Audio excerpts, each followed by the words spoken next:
Bismillahirrahmanirrahim. Assalamualaikum warahmatullahi wabarakatuh.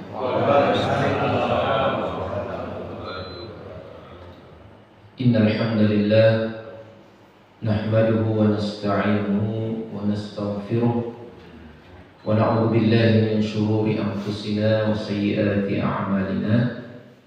May yahdihillahu fala mudilla lahu ومن يضلل فلا هادي له وأشهد أن لا إله إلا الله وحده لا شريك له وأشهد أن محمدا عبده ورسوله اللهم صل على سيدنا ومولانا محمد وعلى آله وأصحابه أجمعين أما بعد فرب اشرح لي صدري ويسر لي أمري wahlul 'uqdatam min lisani yafqahu qawli.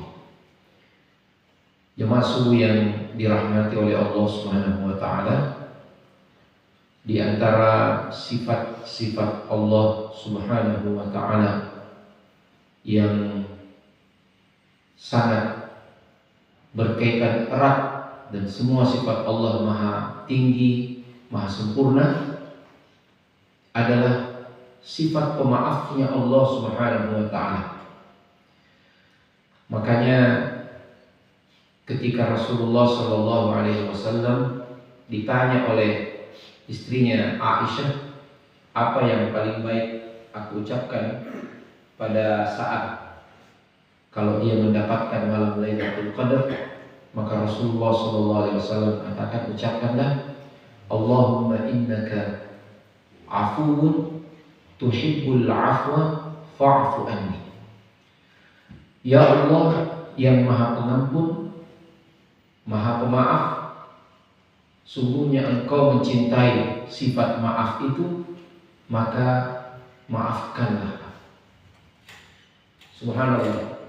Dalam ayat yang tadi kita bacakan pada akhir surat Al-Furqan, Allah Subhanahu wa taala menggambarkan beberapa dosa yang dianggap dosa yang paling besar. Walladzina la yad'una ma'allahi ilahan akhar, dan orang-orang yang tidak berdoa, beribadah kepada Tuhan yang lain. Nah, ini berarti beribadah kepada Tuhan yang lain adalah merupakan kesyirikan, dosa yang paling besar. Wala yaqtuluna an-nafsa allati harramallahu illa bil haqq, dan orang-orang yang tidak membunuh jiwa yang diharamkan oleh Allah kecuali dengan cara yang hak. Berarti membunuh ini ranking keduanya, ya, di antara dosa-dosa besar.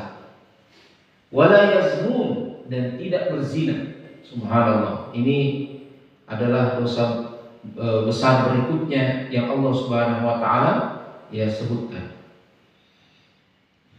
Wa may yaf'al dzalika yalqa atham. Siapa yang melakukan itu semua, dia akan dapatkan dosanya, balasannya. Biarkan saja. Ya. Biarkan saja. Ya. Itu nikmat Allah itu, ya. Itu khusyuk dalam majelis, ya. Nah, bahkan rasa ngantuk itu adalah tidur seperti itu, ya. Itu Allah berikan sebagai, ya, rasa aman, ya. Disebutkan dalam surat Al-Anfal, amanatan nu'asa. Caranya Allah untuk memberi rasa aman kepada para mujahid, para sahabat Rasulullah sallallahu alaihi wasallam, ya. Ketika Rasulullah SAW bersama para sahabatnya dalam perang Badar, ya, itu musuh menyerang 3 kali lipat. Subhanallah, ya. Sehingga manusiawi, ya, kalau orang merasa subhanallah. Tapi bagaimana caranya Allah memberikan rasa aman, ya, keteguhan kepada para sahabat? Dikasih ngantuk, ya. Dikasih ngantuk, ya, para sahabat itu, sehingga ya dia sempat beristirahat, ya, ngantuk-ngantuk matanya karena di depan siap untuk diserang oleh musuh.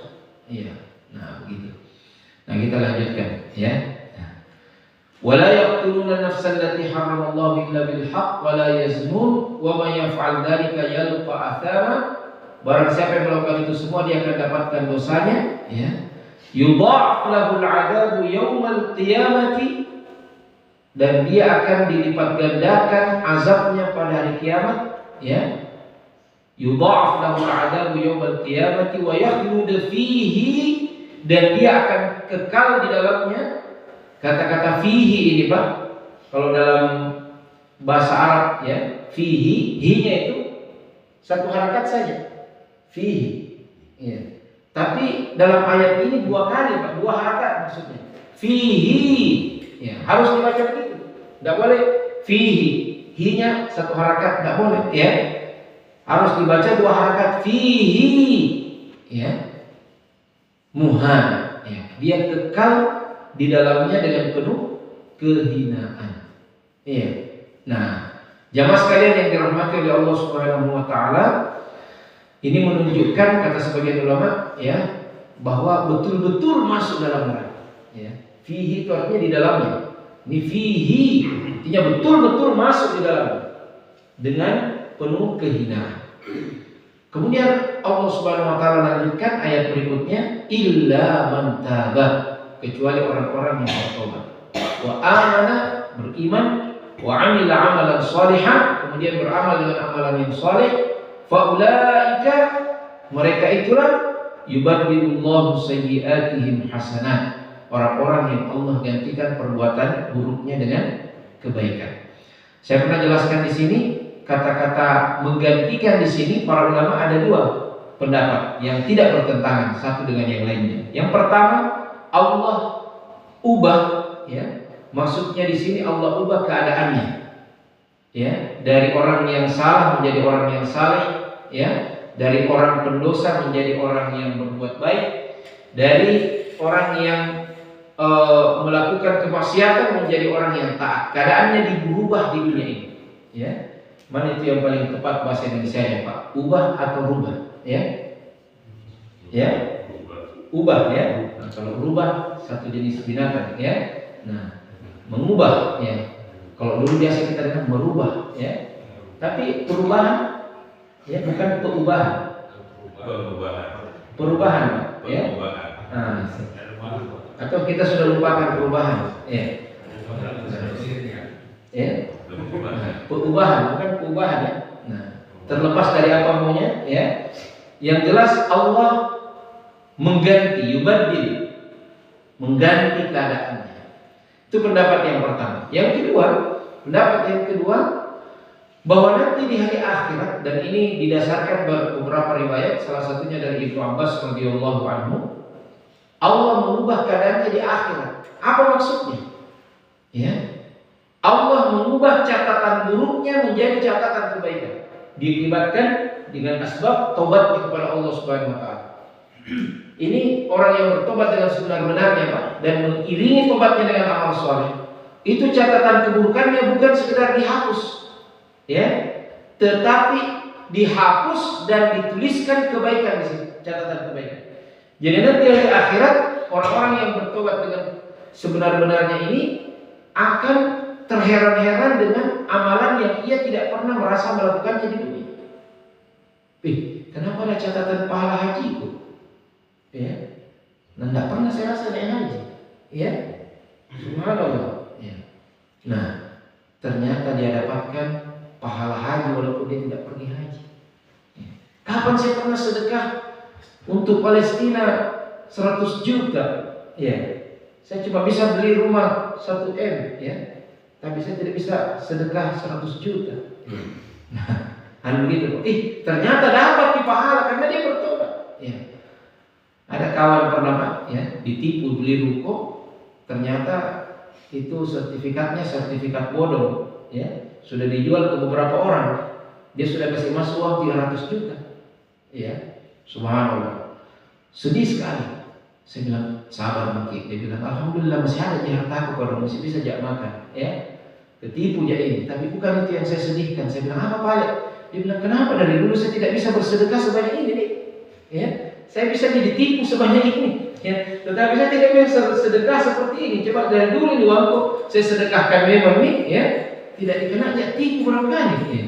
Nah, jadi saya tidak bilang sebelum ketipu, ya. Sedekah memang mungkin, ya. Nah, tetapi ini pelajaran bagi kita semua. Ala kulli hal, Allah ubah keadaan. Dari keadaan orang yang catatannya banyak dosa, tapi dengan asbab tobatnya Allah hapus itu dan Allah Subhanahu wa taala gantikan dengan catatan kebaikan. Subhanallah. Ada yang di dunia dicatat cuma 1 kali kawin, ya. Nah, karena kebaikannya, ya, di akhirat mungkin dicatat berapa kali kawin. Ya kan? Ya, karena kalau kita ikhlaskan itu pernikahan pahala, Pak. Ya. Kalau ikhlas gitu, ya. Karena syarat diterimanya ibadah itu harus ikhlas dan sesuai dengan cara Nabi sallallahu alaihi wasallam. Ala kulli hal, ini menunjukkan kemaha ampunannya Allah Subhanahu wa taala. Di dalam surat An-Nur yang menceritakan, ya, ini bagaimana kita memahami dari sudut pandang kemaha ampunannya Allah untuk kita juga mau bersikap pemaaf. Dalam kisah, ya, Aisyah radhiyallahu anha ada yang disebut dengan hadithul ifki, artinya peristiwa kedustaan, peristiwa apa istilahnya kalau kita sekarang hoax, ya, yang sangat luar biasa. Dan ini menyerang langsung pribadi Aisyah, putri Abu Bakar Siddiq, istri Nabi sallallahu alaihi wasallam. Orang yang paling, ya, salah satu wanita yang paling paripurna, ya, itulah Aisyah radhiyallahu anha, yang paling cerdas, ya, dinikahi oleh Nabi dalam usia yang sangat belia. Jadi dia melihat semua keadaan Nabi sampai tidak bisa dilihat oleh orang lain. Makanya dia yang meriwayatkan bagaimana hal-hal yang sangat privasi bagi Nabi sallallahu alaihi wasallam untuk menjadi contoh bagi kita. Ya, itulah ibunda Aisyah. Dalam satu ekspedisi, ya, Nabi pulang ke Madinah. Jadi Nabi itu kalau pergi safar, dia bawa, ya, kalau tidak bisa bawa istrinya semua, diundi, Pak. Nah, naik undiannya Aisyah. Aisyah yang ikut pada ekspedisi tersebut. Ketika pulang, ya, orang singgah untuk beristirahat.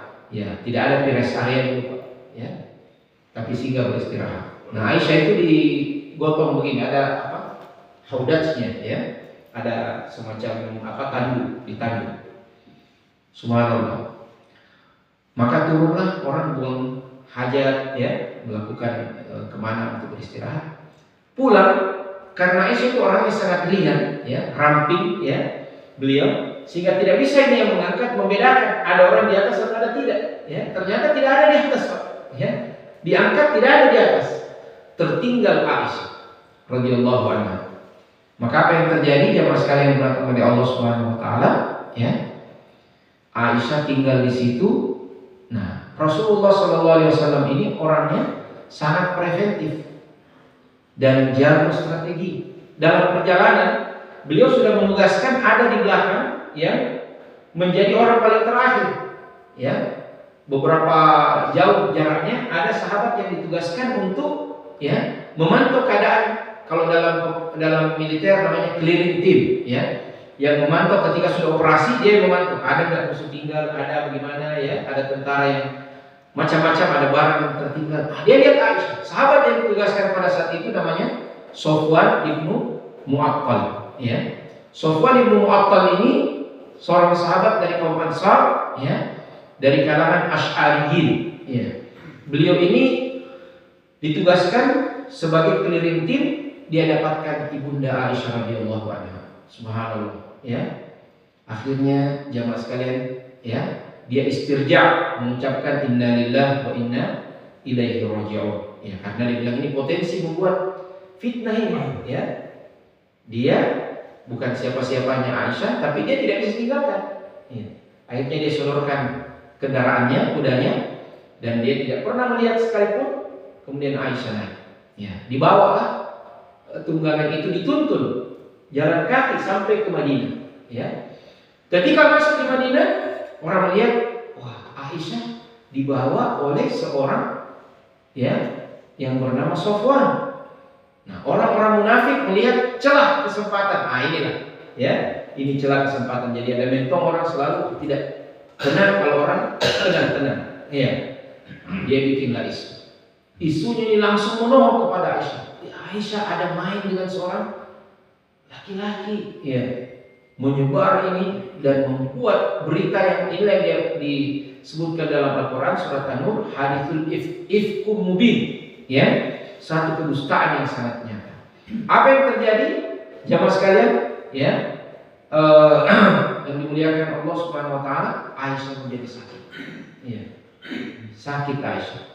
Nah, ada seseorang yang selama ini selalu diberikan insentif oleh Abu Bakar Siddiq.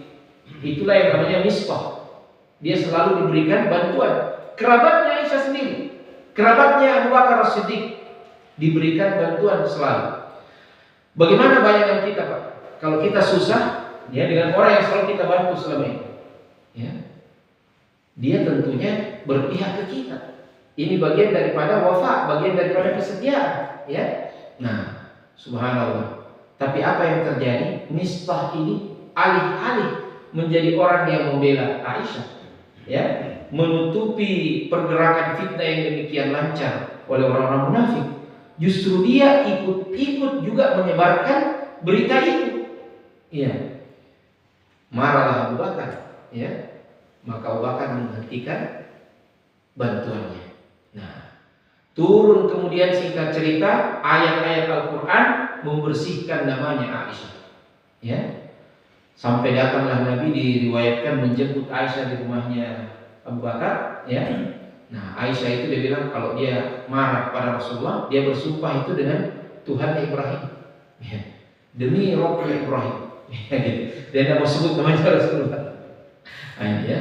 Nah, subhanallah, singkat cerita dibersihkan namanya Aisyah bukan hanya dengan wahyu yang sifatnya mimpi atau apa, tapi langsung ayat Al-Quran yang tinggal sampai seterusnya, ya, menjadi pelajaran bagi kita. Bagaimana dengan Mistah ini? Bagaimana dengan Abu Bakar? Ya, turun ayat, ya, turun ayat, wala ya'tali ulul fadli minkum was-sa'ah. Janganlah menahan diri, tetap berinfak orang-orang yang memiliki kemampuan dan kelapangan, ya.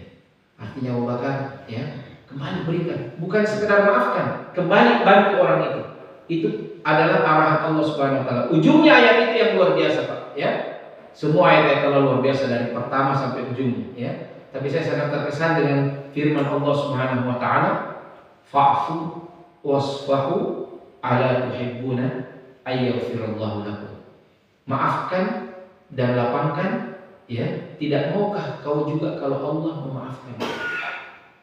Subhanallah, ya, tidak maukah juga kalau Allah memaafkan kau? Jadi dengan sifat pemaafnya Allah Subhanahu Wa Taala, seharusnya kalau kita mau juga dimaafkan oleh Allah, ya, setelah Allah memaafkan kita, hendaknya kita juga memiliki kelapangan hati memaafkan manusia. Dan jemaah sekalian yang dirahmati oleh Allah Subhanahu Wa Taala, ya, yang paling pertama harus mendapatkan maaf kita, ya, adalah orang-orang sekitar kita, ya, terutama anak dan keluarga kita. Kadang-kadang kita ini menjadi sangat pemaaf untuk orang lain, tetapi sangat berdendam kepada keluarga sendiri, ya. Maka jamaah sekalian, ya, salah satu cara untuk mendidik diri kita dan anak-anak kita adalah dengan, ya, dengan menyebarkan, dengan memperbaiki, dengan melaksanakan, ya, cara yang terbaik ini, yaitu dengan memberikan maaf kita kepada anak-anak kita. Dan cara memperbaiki kesalahan yang terbaik adalah dengan meluangkan hati kita dengan permaafan ini. Jamaah sekalian yang dirahmati oleh Allah Subhanahu Wa Taala, olehnya itu, ya, salah satu salah satu penyikapan yang terbaik antara seorang muslim dengan muslim yang lainnya adalah nasihat. Nasihat itu adalah berarti cinta, ya. Dalam hadis dikatakan ad-dinu nasihat, ya, di ujung hadis itu dikatakan lillahi wa li rasulihi wa li kitabihi, lillahi wa li kitabihi wa li rasulihi wa li a'immatil muslimina wa 'ammatihim. Kepada Allah, kepada kitabnya, kepada rasulnya, kepada para pemimpin kaum muslimin, dan kepada seluruh kaum muslimin. Berkata Ibnu Rajab Al-Hambali dalam kitab Jami'ul Ulum wal Hikam bahwa an-nasihah itu adalah iradatul khair lil mansukh. Ya, karena kata nasihah itu artinya sifat ikhlas, sifat full, ya, kepada seseorang. Nah, itu adalah cara yang terbaik untuk kita memperbaiki orang, memaafkan, kemudian, ya, memberikan cinta kita kepadanya. Dan hal yang paling patut untuk kita hindari, jamaah sekalian yang dirahmati oleh Allah Subhanahu wa taala, dalam kerangka memperbaiki orang ini, yang memperbaiki diri kita tentunya yang pertama dan orang lain, adalah sifat dan sikap asyamatah. Apakah sikap asyamatah itu? Jamaah sekalian yang dirahmati oleh Allah Subhanahu wa taala, ya. Dalam hadis Rasulullah sallallahu alaihi wasallam mengatakan, la tudhir asyamatata li akhi fayarhamuhullahu wa yabtalik. Jangan kau nampakkan sikap syamatah. Syamatah itu adalah berarti seakan-akan kau senang dengan kesalahan yang dilakukan oleh saudara. Ya, menton dia itu. Ya, itu lihat. Nah, dia seperti ini, dia seperti itu. Itu syamatah. Ya. Nah, jangan kita merasa senang kalau ada orang berdosa. Ya. Jatuh, kejatuhan orang membuat kita merasa gembira. Jangan. Ya. Kita harus prihatin. Ya. Apalagi kalau ditampakkan, karena hadis ini mengingatkan kepada kita satu hal yang sangat penting, sangat luar biasa. Jangan sampai nanti Allah sudah memaafkan dia, kemudian menguji kita melakukan hal yang sama. Ya. Ada orang tertuduh korupsi, kita tidak tahu, Allahu a'lam, ya. Tapi kita kemudian dengan teganya membuli, ya, mengata-ngatai, ya, seakan-akan kita tidak berpeluang juga melakukan hal yang sama. Ya. Bisa jadi saat itu Allah mengampuninya dan kemudian akan menguji kita dengan melakukan hal yang sama di kemudian hari.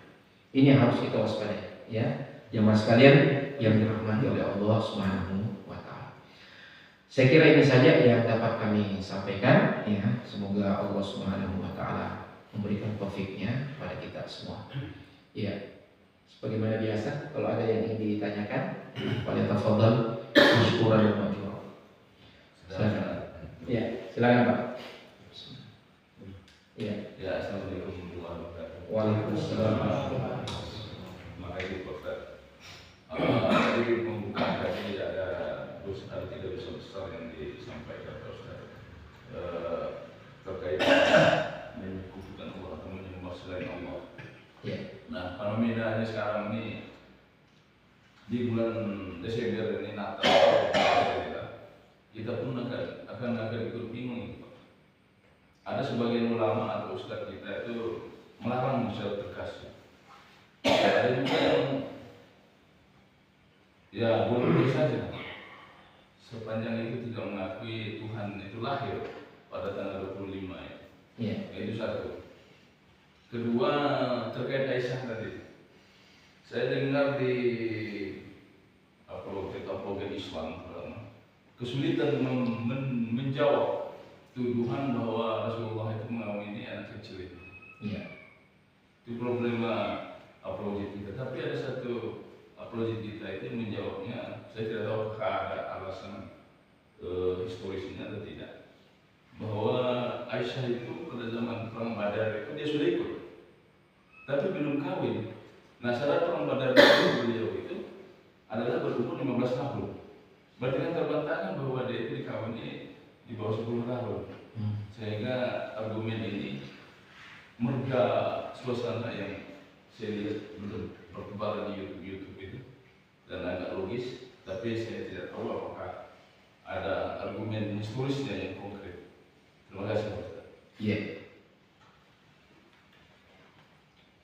Yang pertama, ya berkaitan dengan mungkin yang Bapak maksudkan ucapan selamat Natal. Iya. Ya.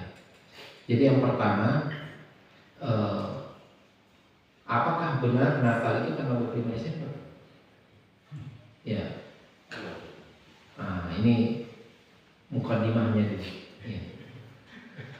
Kalau dalam beberapa referensi, baik referensi Nasrani, itu kan kita heran juga kenapa simbol Natal itu adalah pohon cemara. Ya. Nah, padahal dalam dalam Injil sendiri disebutkan dia lahir di dalam kandang domba. Ya, mestinya kan bukan pohon terang, tapi kandang domba terang. Ya. Nah, kemudian dalam Al-Quran, kalau kita lihat versi Al-Quran dalam surat Maryam, ya, Maryam itu disuruh menggoyang-goyangkan pohon korma. Ya. Wa huzzi ilaiki bid'in nakhlati tusaqit 'alaiki rutaban jamiyya. Goyang-goyangkan pohon korma itu wahai Maryam, niscaya akan berguguran jatuh buahnya yang mengkal dan ranum. Ya. Subhanallah. Nah, ini adalah sesuatu yang menunjukkan bahwa lahirnya Isa itu pada saat masaknya atau matangnya pohon korma. Nah, masak dan matangnya pohon korma itu pada saat musim panas, ya, bukan akhir tahun musim dingin, ya. Tapi terlepas itu mau dianggap tahun berapa, makanya beberapa literatur juga, ya, mengkritisi pengambilan tanggal 25 Desember itu, ya. Tapi terlepas dari itu semua, ya, ya.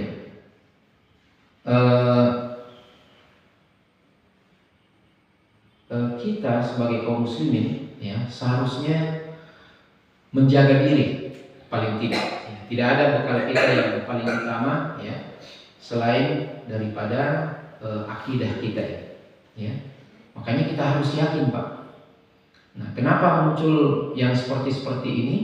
Ada satu virus yang sangat berbahaya yang disebarkan oleh ya, orang-orang yang sebenarnya ingin melihat kerusakan kaum muslimin atau orang yang tidak paham, ya. Namanya virus pluralisme. Kata-kata plural ini artinya banyak, majemuk, ya. Jadi pluralitas itu tidak bisa dipungkiri. Orang memang tidak sama. Ada yang beriman, ada yang tidak beriman, ada Muslim, ada Nasrani, ada agama lain. Itu pluralitas. Fakta kemajemukan. Ya. Tapi ini pluralisme. Apa maknanya pluralisme? Menganggap benar, ya, menganggap benar apa? Menganggap benar agama orang lain juga. Nah, maka tidak mengapa, ya, mentolerir dalam pengertian, ya, menganggap benar agamanya orang. Ya. Kita makna pluralitas adalah siap untuk hidup bersama di atas dunia ini dengan aturan-aturan Allah walaupun dengan orang yang tidak beriman. Itu satu aksioma, ya. Kita Rasulullah hidup dengan orang Yahudi, ya, ada hukum-hukumnya, ada etikanya dan lain sebagainya. Tapi akidah kita, keyakinan kita adalah mengatakan bahwa hanya Islam yang diterima oleh Allah Subhanahu wa taala. Ya kan? Seperti itu, Pak. Nah, sekarang ucapan Natal, selamat hari Natal. Boleh enggak? Ya. Boleh enggak? Nah, di sini subhanallah ada perkataan dari Ibnu Qayyim rahimahullahu taala sangat baik, ya. Beliau mengatakan, ya, bagaimana kalau orang dalam persepsi kita, ada orang yang habis berzina, Pak. Dosa apa dulu yang paling tertinggi? Dosa apa yang paling besar, Pak? Dalam ayat yang tadi disebutkan itu musyrik, ya. Berdoa atau beribadah kepada selain Allah Subhanahu wa taala.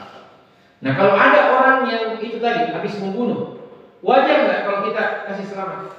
Selamat, Pak, habis membunuh. Naudzubillah, habis berzina, ya. selamat. Ya. Kemudian ada orang yang di atasnya lagi, kita kasih selamat atas perbuatan dosa yang paling besar dia lakukan. Ini tidak logik. Jadi itu persepsi Ibnu Qayyim. Nah, ada pandangan lain bilang ini kan masalah muamalatnya saja, ya. Nah, tentu tidak bisa juga orang yang berpendapat begitu kita katakan kaum musyrik, ya. Karena lazimul qaul laysa biqaul, ya, itu perkataan dari Ibnu Taimiyah bagus sekali. Tidak boleh langsung kita menghukumi orang dengan konsekuensi perkataannya, ya. Dia tidak mengatakan begitu, tapi konsekuensi, ya. Lazimul qaul laysa biqaul. Ini sangat bijak, ya. Nah, konsekuensi perkataannya orang yang memberi selamat itu seakan-akan seperti itu, ya. Nah, tentu kita tidak mengatakan kau ikut musyrik dengan memberikan selamat hari Natal, ya. Karena itu lazimul qaul. Tetapi nyerempet-nyerempet ini, Pak. Nah, oleh sebab itu kita mengatakan tidak boleh hukumnya memberi selamat kepada hari, ya, raya agama lain. Bahkan dalam kitab Iqtida'u Shiratil Mustaqim fi Mukhalafati Ahlil Jahim, ya, yang tulis oleh Ibnu Taimiyah rahimahullah.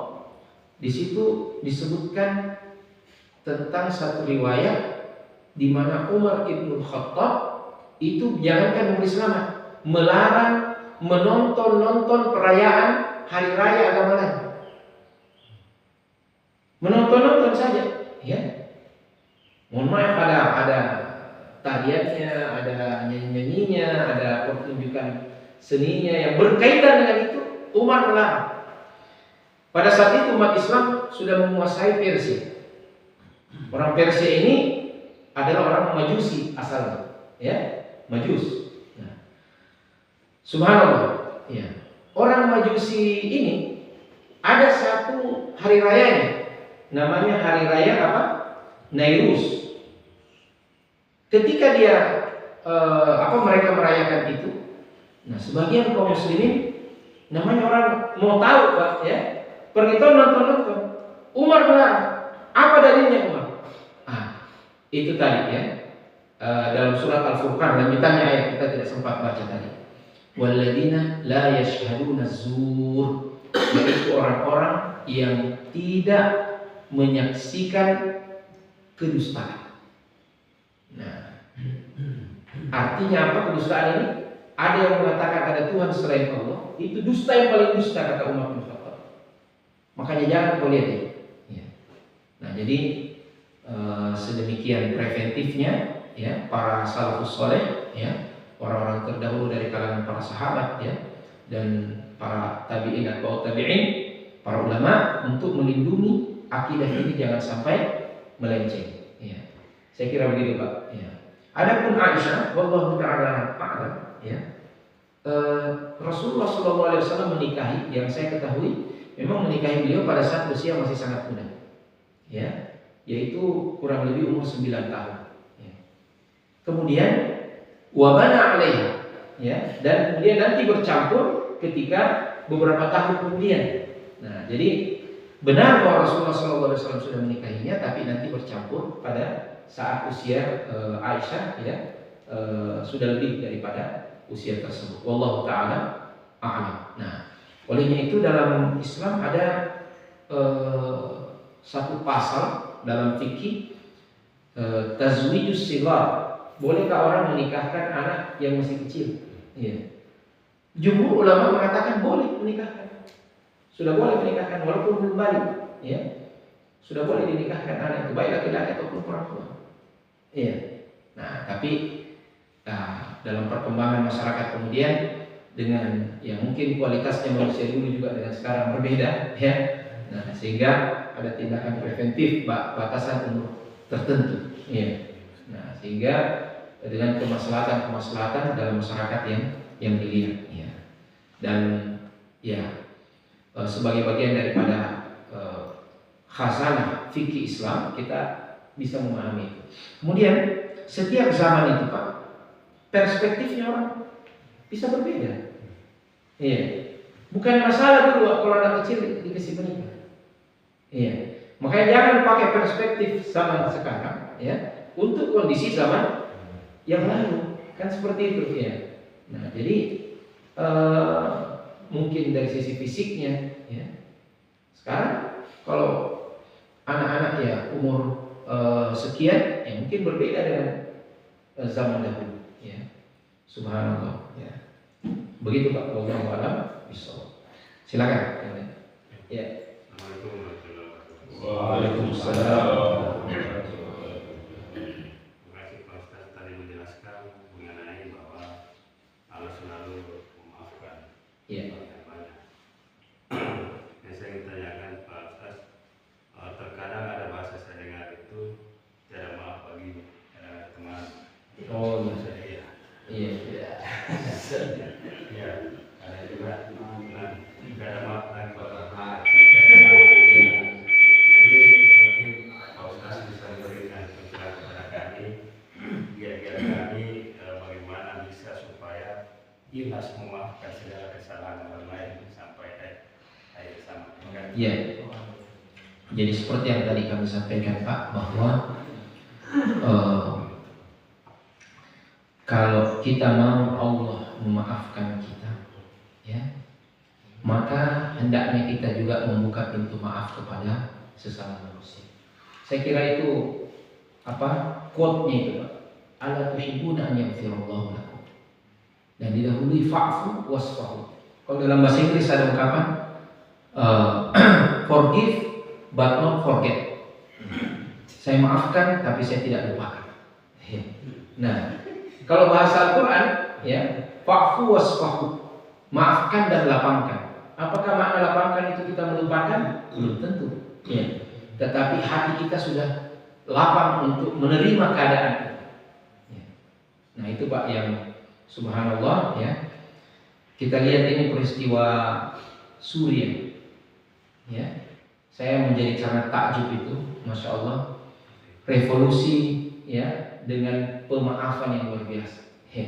Itu tentara-tentara Bashar al-Assad yang dahulu menzolimi para kaum muslimin ya. Rasulullah SAW dahulu pada saat Fathu Makkah mengatakan idhabu antum tulaqa kepada orang-orang Quraisy yang dulunya menyiksa kaum muslimin ya. Rasulullah SAW ketika datang dengan pasukan kemenangan, datanglah mereka memelas-melas ya. Kemudian Rasulullah mengatakan, apa sangkaanmu terhadap saya sekarang? Ya. Dahulu dia katakan pendusta, tukang sihir ya, dan lain sebagainya. Nah, sekarang setelah Rasulullah menang ya, maka begitu Pak memang ya. Kadang-kala kalau kita kalah salah terus ya. Nah, kalau menang ya, nah, kita benar ya. Subhanallah, Rasulullah menang dan memang ahlul haq. Pada saat itu mereka bertanya ya, Rasulullah bertanya, apa kau sangkakan terhadap aku? Maka mereka mengatakan, akhun karim, ibnu akhin karim. Kau adalah seorang saudara yang sangat mulia ya, dan anak dari saudara yang sangat mulia. Nah, dia bujuk-bujuk memelas kepada Rasulullah SAW. Maka Rasulullah SAW mengatakan, idhabu wa antum tulaqa. Pergilah dan kau adalah orang-orang yang bebas sudah ya. Nah ini memberikan gambaran kepada kita, karena mendendam itu membebani hati, bikin kita menjadi gondok ya, tidak produktif ya. Maka ya, namun sebagai manusia biasa kita tentu tidak bisa dipaksa untuk melupakan ya. Rasulullah SAW ketika datang itu Wahsy, orang Habasyah, orang Ethiopia yang ikut perang Uhud dan membunuh Hamzah bin Abdul Muttalib, pamannya Nabi SAW yang sangat dicintainya dan mencintai melindungi Nabi. Ya, kalau kita pergi umrah itu ke Madinah, kita ziarah ke Madinah, kita selalu dibawa tur ke Maqbaratus Syuhada, kuburan para syuhada. Pemimpinnya itu adalah Hamzah bin Abdul Muttalib. Yang membunuhnya namanya Wahsy. Tapi Wahsy ini kemudian bertobat dan masuk Islam. Ya, menghadap kepada Rasulullah SAW. Bahkan ini terhitung sahabat ya. Tapi Rasulullah tidak bisa melupakan ini. Dia dulu ya, makanya dia bilang, Wahsy, saya terima ya permaafanmu dan insya Allah Allah menerima tobatmu. Tapi selama saya masih hidup kata Rasulullah, jangan kau saya lihat. Iya, jangan saya lihat tuh. Jadi ini Rasulullah, ya. Rasulullah ini, ya. Dia khawatir nanti dia justru bersikap bagaimana sebagai manusia. Jadi itu Wahsy membawa rasa itu sampai sepeninggal Rasul tadi bilang, tidak ada hal yang paling saya sesali ini kecuali saya tidak mau dilihat Rasulullah SAW. Bagaimana kira-kira, ya? Kalau orang yang paling kita cintai, orang yang paling kita hormati, ya, Nabi kita, Rasul kita bilang, saya tetap ya menerima kau, tapi jangan kau saya lihat. Nah itu, ya. Nah sehingga manusiawi, kalau umpamanya ada orang yang sudah sangat, ya, gimana ya?